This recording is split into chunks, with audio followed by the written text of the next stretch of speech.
nin baa naa guursaday kollayna ma u dhalay ciidamadiisa ay dhaleen baa magaalada jooga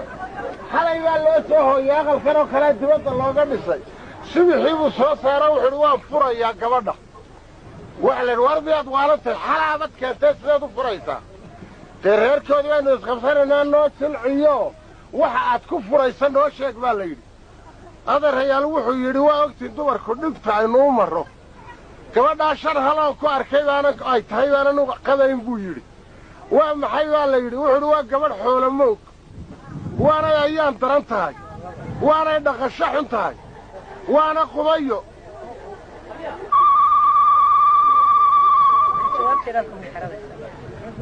waana qubayo waana doqon buu yidhi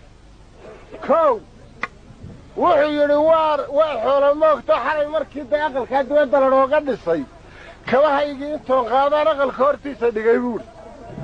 way xoolo moogto may xusuusanoo ismay odhan kabaha soo xaray buuhi oo xoolo moogaantii halkaasaan ku caddaynayaa buuhi waanay ayaan daran tahayoo waa mid ayaan daranoo kabii may nabadgelina duca waa qaadatay buuhi hadday tahay mid ayaan leh kabahaa nabadgeli lahaa buuhi way dhaqaalo xun tahay buuhi oo dabkii xaabadii bartankay ka saartay buuhi qorigii afka ugumay qabanine xaabadii bay bartanka ka saartay oo mid dhaqaalo xun buuhi inay dhaqasho xunta halkaasi caddaynaysaa buuhi way dabeecad xuntoo way cadhootoo xaabadii way isku garaacday buuhi dhaaradii waxaanay tidhi intay habaartay taadqaadku muxuu la qiiqayaa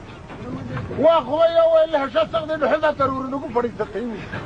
oo xalay oo dhan maa noo fadhiisatay aqalkuna ma moosnayn ee aqal cusub buu haawidoo shalay wuu la taagay haa